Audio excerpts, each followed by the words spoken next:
Hello everyone. In my last video, I have discussed about psychodynamics of ear complaints. But in today's video, I will discuss about psychodynamics of eyes और eyes complaints के पीछे का psychodynamics क्या है. अब before starting psychodynamics of eyes I have to discuss कि हम ये क्यों पढ़ रहे हैं. ये मैं पहले भी डिस्कस कर चुकी हूँ. साइकोडायनेमिक्स पढ़ने का मेन रीज़न हमारा ये है कि हमें रियल कॉज के बारे में पता चले. किसी भी बीमारी के पीछे का क्या रियल कॉज है. हम सब जानते हैं हमारी नॉर्मल फिजियोलॉजी ऑफ बॉडी जब भी डिस्टर्ब हो जाती है तो उसकी वजह से हमें बीमारियाँ होती हैं.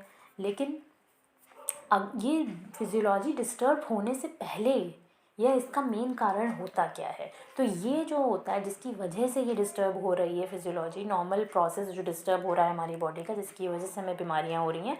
तो ये कैसे हो रहा है, ये कौन सी ऐसी वजह है जिसकी वजह से हमारी बॉडी में ये प्रॉब्लम्स आ रही हैं. तो इनको पढ़ने के लिए वी आर स्टडी साइकोडायनेमिक्स.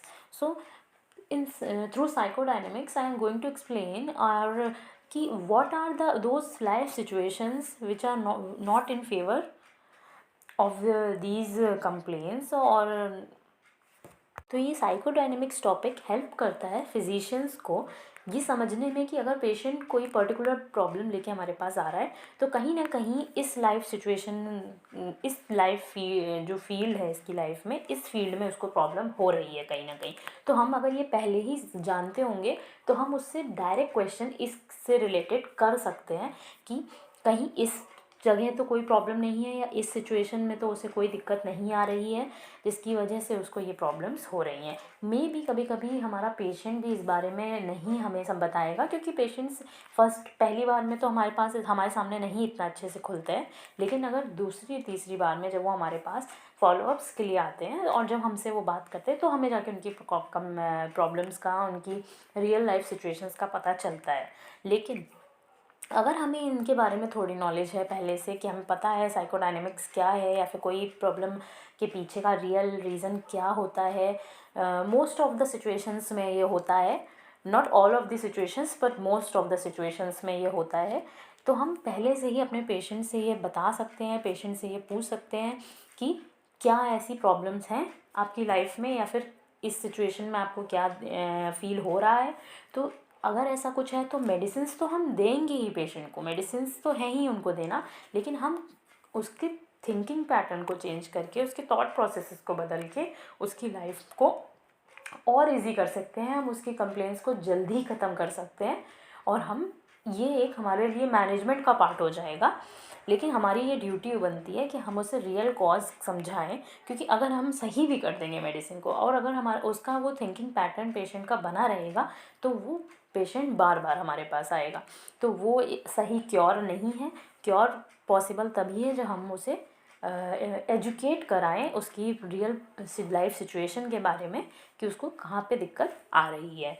अब अगर किसी को पहले से दिक्कत हो गई है तब तो हम मेडिसिन के साथ साथ उसको एज अ मैनेजमेंट हम उसको बता सकते हैं कि आपको यहाँ पे ध्यान देना है यहाँ नहीं देना है. लेकिन अगर किसी को प्रॉब्लम्स हुई नहीं है अभी और उसकी थिंकिंग प्रोसेस ऑलरेडी ऐसा है या फिर अभी तक कोई प्रॉब्लम नहीं हुई है लेकिन अगर उसकी लाइफ में वो ऐसा सोच रहा है चल रहा है तो मेरी वीडियोस के थ्रू या फिर ये सब समझने के बाद अगर कोई अपनी लाइफ में ये सब चीज़ें के थ्रू इन सब लाइफ सिचुएशंस के थ्रू गुजर रहा है तो वो अपनी थिंकिंग प्रोसेस को पहले ही बदल लेगा, ना कि ये प्रॉब्लम्स ताकि उसके लाइफ में हो ही ना पाए. तो मेरा मोटिव ये है कि फिजिशियंस का तो ये हेल्प करेगा ही. बाकी जब इसको कोई पहले वीडियो देख लेगा या कोई समझ लेगा तो उसको वो अपने थिंकिंग पैटर्न को अपने माइंड को फ्री करने की कोशिश करेगा और कैसे उसको अपने प्रोसेस चेंज करना है, पैटर्न बदलना है सोचने का, वो इसमें मैं बताती हूँ. At the end of every video I have discuss the solution. So that solution is very important कि हमें अपने थिंकिंग पैटर्न को कैसे बदलना है, हमें उसे कैसे करेक्ट करना है. तो that correction is very important. Okay, now in today's video I will discuss about psychodynamics of eyes complaints, the what is the real reason behind all the eyes complaints. Okay, अब last time तो हम लोग ने year complaints के बारे में पढ़ ही लिया था. अब आइज कंप्लेंट्स क्या होती हैं. What are eyes. Eye is something that represents the capacity to see. It represents our capacity to see. हमें ये देखने की शक्ति प्रदान करती हैं. When there are problems with eyes, it usually means that there is something we do not want to see, either about ourselves or about life.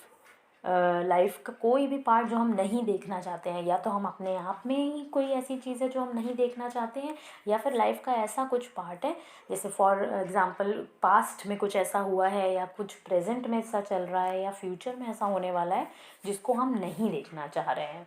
तो ऐसी कंडीशंस में आइज़ की प्रॉब्लम होती हैं। Whenever I see small children wearing glasses, I know there is stuff going on in their households that they do not want to look at. So अब लेकिन वो बच्चे हैं, उन्हें उन सिचुएशंस से गुजरना ही पड़ेगा। तो वो क्या करते हैं, if they can't change the experience they will diffuse the site. तो नेचुरली वो अपनी साइट को ही डिफ्यूज़ कर लेते हैं, अपनी आई साइट को ही वीक कर लेते हैं। अब वो अपने आप से ये चीज़ नहीं कर रहे हैं, सबकॉन्शियसली ही उनकी आई साइट वीक हो जाएगी, क्योंकि उनको जो सिचुएशंस उनके घर में चल रही हैं वो वैसा देखना ही नहीं चाह रहे हैं। लड़ाई चल रही है, कुछ ऐसे चीज़ें चल रही हैं जो उसको बिल्कुल पसंद नहीं है बच्चे को, लेकिन अब वो कुछ नहीं कर सकता है। तो नेचुरली सबकॉन्शियसली ही उसकी जो आई साइट है वो डिफ्यूज़ होती चली जाएंगी। So they don't have to see it clearly, ताकि उन्हें ये सब क्लियरली ना देखना पड़े जो भी उनके घर में चल रहा है। अब हर प्रॉब्लम्स जो होती है आइज़ की, डिफरेंट आई प्रॉब्लम्स जो होती हैं suggests different life situations. So what are the life situations? अब जैसे फॉर एग्ज़ाम्पल एक एक करके हम सारी लाइफ ज़्यादातर आई प्रॉब्लम्स के बारे में पढ़ेंगे। जैसे कि कैटरैक्ट होता है, मोतियाबिंद, हम सबको पता है मोतियाबिंद क्या होता है। लेकिन अब मैं यहाँ पे कोई फिजियोलॉजी नॉर्मल समझाने के लिए नहीं बैठी हूँ, ना नॉर्मल पैथोलॉजी समझाने के लिए बैठी हूँ। मैं ये समझाने चाहती हूँ कि अगर कैटरैक्ट हो रहा है, किसी को मोतियाबिंद है, तो वो उसकी लाइफ में ऐसा क्या सिचुएशंस चल रही हैं, या वो ऐसा क्या थिंकिंग पैटर्न रखे हुए हैं जिसकी वजह से उसको कैटरैक्ट होता है या हो सकता है, और वो कैसे अपने इन थिंकिंग पैटर्न को बदल के अपनी इन सिचुएशंस से बच सकता है या बाहर आ सकता है। तो सबसे पहले तो कैटरैक्ट किस लिए होता है? When there is an inability to see ahead with joy, dark and future.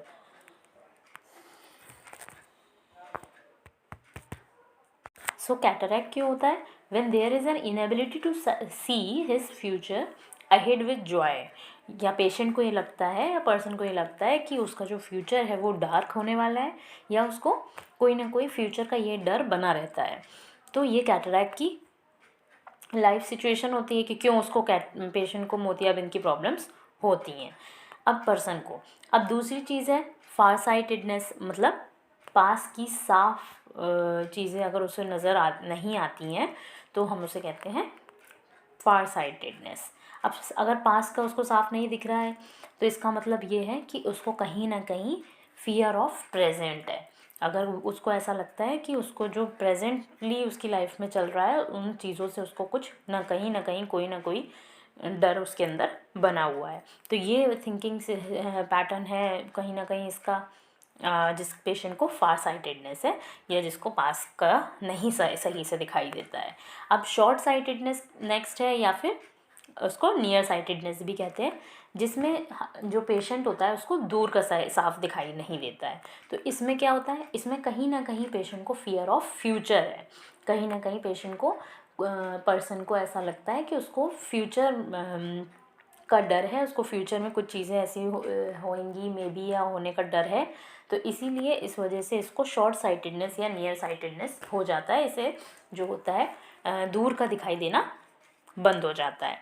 अब ग्लोकोमा हम जानते हैं, ग्लोकोमा हमें पता है कि ऐसी बीमारी होती है जिसमें ऑप्टिक नर्व डैमेज हो जाती है, तो जिसकी वजह से हमें दिखना बंद हो जाता है। लेकिन इसमें होता क्या है, मतलब पेशेंट क्या सोचता है जिसकी वजह से इसको ये होता है, कहीं ना कहीं उसके अंदर कोई स्टोनी अनफॉरगिवनेस है, कोई ऐसी चीज़ है, कोई ऐसा प्रेशर है from long standing hurts, means बहुत पहले उसकी लाइफ में कुछ ऐसा हुआ है जिससे वो हर्ट हुआ है और वो किसी को माफ़ नहीं कर पा रहा है उस पर्सन को।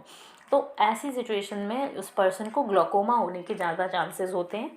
तो ये 3 से 4 ऐसी बीमारियां हैं जो अक्सर हमने देखी हैं लोगों में, और इनकी हमने वो पढ़ लिया है कि क्या मेन कारण हो सकता है, कि क्या पर्सन का थिंकिंग पैटर्न रहता होगा जिनकी वजह से cataract, far sightedness, short sightedness, glaucoma ये सब होता है।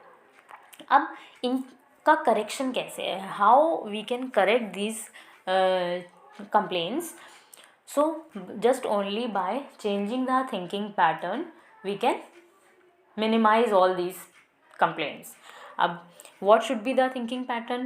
तो in case of cataracts, patient should not think that his future is dark. He should else think that life is eternal and is filled with joy. His life is filled with joy. Okay. And in farsightedness, what is the correction? In farsightedness, he should believe that I am safe here and now I see that clearly, because far sightedness वाले patient को fear क्या है, present का fear है, कहीं ना कहीं उसको वर्तमान का डर है, वर्तमान समय में जो उसके साथ हो रहा है उसका डर है। तो इसीलिए उसे क्या सोचना है ऐसा कि मैं सेफ हूँ, मुझे कोई डर नहीं है एंड मुझे सब कुछ क्लियरली दिखाई दे रहा है, because it is in present, तो मुझे सब क्लियर दिखाई दे रहा है। अब शॉर्ट साइटेडनेस की अगर हम बात करें तो इसमें जैसे कि हमें पता है पेशेंट को फियर ऑफ फ्यूचर रहता है, कहीं ना कहीं उसको डर है कि लाइफ में आगे क्या कुछ ऐसा ना हो जाए। तो उसको क्या ऐसा अपना थिंकिंग पैटर्न रखना है, I accept the divine guidance and I am always safe. जो भी हो रहा है मुझे डिवाइन पे, मुझे फ्यूचर पे, मुझे फॉर्चून पे पूरा भरोसा है, ठीक है। ताकि और जो भी चल रहा है सब कुछ डिवाइन गाइडेंस के अंडर में चल रहा है, कि मेरी पूरी लाइफ अच्छे से गाइड हो रही है और मैं सेफ़ हूँ, मेरा फ्यूचर सेफ है। ग्लोकोमा जैसे भी मैंने बताया, स्टोनी अनफॉरगिवनेस जो उसके लिए है, मतलब कि कुछ ऐसा जो उसने बहुत दिन से अपने दिल में रख रखा है, किसी को नहीं माफ़ किया है, तो सबसे पहले तो he should forgive that person. अगर उसके दिमाग में किसी को लेकर भी अनफॉरगिवनेस है तो उसको उसे ख़त्म करनी है। तो और उसका पैटर्न होना चाहिए, I have forgive everyone and I see with love, okay, and have forgive everyone. तो मतलब मुझे सब कुछ अच्छा प्यारा दिख रहा है, सब कुछ अच्छा दिख रहा है और मैंने सबको माफ़ कर दिया है अपनी लाइफ में, मुझे किसी से कोई शिकायत नहीं है। तो इन पैटर्न्स को बदलने से हमारी लाइफ में हम इन बीमारियों से भी बच सकते हैं, या फिर अगर हमें ये प्रॉब्लम्स हो चुकी हैं तो हम इनसे छुटकारा पा सकते हैं।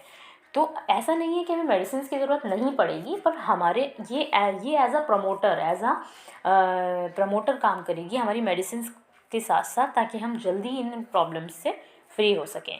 तो ये हमने इसमें क्या पढ़ा, साइकोडायनेमिक्स अबाउट या psychodynamics behind all the eyes complaints. Okay, please share my videos, like my videos and please subscribe my channel.